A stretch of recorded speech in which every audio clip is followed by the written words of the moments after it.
பிரியமானவர்களே, இயேசுவின் நாமத்தினால் உங்களை வாழ்த்துகிறேன். 1 சாமுவேல் 17வது அதிகாரம் 36வது வசனம்.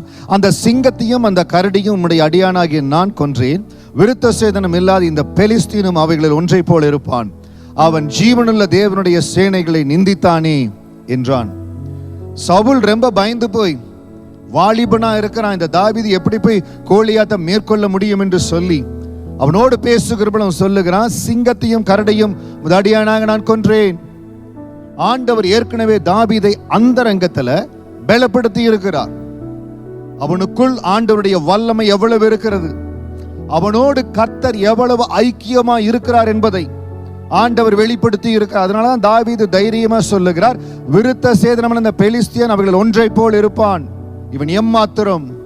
இன்னைக்கு உங்களுக்குள்ள ஆண்டவர் செய்கிற கிரியை, ஆண்டவர் உங்களுக்கு தன்னை வெளிப்படுத்தின விதம் வித்தியாசம். மற்றவர்கள் சொல்றதுனால நீங்க இந்த முயற்சி எடுக்காதீங்க. நீங்க எதற்கு கடந்து போறீங்க?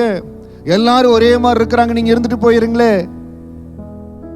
ஆண்டவர் உங்களோடு நடக்கிற காரியம், ஆண்டவர் உங்களோடு பேசுகிற காரியம், ஆண்டவரை உங்களை உருவாக்குகிற விதம் மற்றவங்களுக்கு தெரியாது.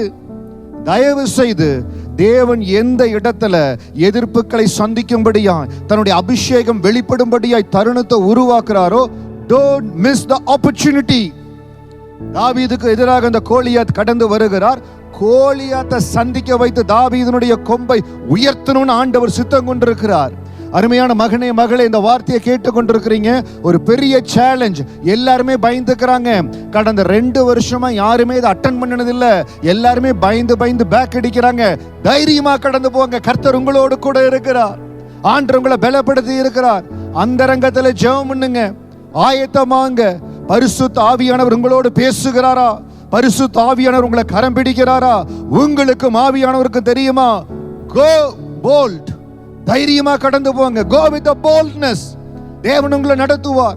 என்னுடைய விசுவாச பாதையில 7வது மாதத்துல இருக்கிற வேலையை விட்டு நான் காண்பிக்கிற தேசத்துக்கு போகின்றார். தேவ சமூகத்தில் ஜெபித்தேன். நல்ல தேவ மனிதர்களுடைய ஆலோசனையை கேட்டேன். தைரியமாய் கடந்து போனேன். I proceeded with boldness. தேவனுடைய கிருபையினால கடந்து போனேன். இன்னைக்கு உங்க மேல இருக்கிற அழைப்பை, உங்க மேல இருக்கிற அபிஷேகத்தை, உங்களுக்குள் இருந்து ஆண்டவர் எழுந்தருகிற அந்த முக்கியமான நேரத்துல தடைகள் வரும், போராட்டங்கள் வரும். உங்களால முடியாது, ரிஸ்க் எடுக்காதீங்கன்னு சொல்லுவாங்க. தேவனுக்காக ரிஸ்க் எடுக்கிறதுல தயங்காதீங்க. அருமையான தேவ ஊழியர்களே, எந்த இடத்துல கர்த்தர் உங்கள் ஊழியத்தை ஸ்தாபிக்க சுத்தமா இருக்கிறாரோ, இருப்பது ஒரு ஜீவன். தேவனுக்காய் உழைத்து, தேவனுக்காய் ஓடி, தேவனுக்காய் சாட்சியா இருக்க வேண்டிய வாழ்க்கை. தேவனுக்காய் ஆவியானவர் உங்களோடு பேசுகிற பொழுது அது என்ன ரிஸ்கா இருந்தாலும் துணிந்து எடுங்க. கர்த்தர் உங்களோடு கூட வருவார். அது அலைகடல் மத்தியில, ஆபத்தின் மத்தியில, படகு கப்பல் சிதறுகிற சூழ்நிலையா இருக்கலாம். பவுலோடு கூட இருந்த ஆண்டவர் உங்களோடு கூட இருந்து நடத்துவார். அந்த காக்கும் வல்ல கரம் உங்களோடு இருக்கிறது. ஆண்டு நடத்துவார். தைரியமா ஜெபத்தோட, ஆவியானுடைய கைடன்ஸோட கடந்து போங்க. கர்த்தர் உங்க வாழ்க்கையில மகிமையான காரியங்களை செய்வார். God bless you.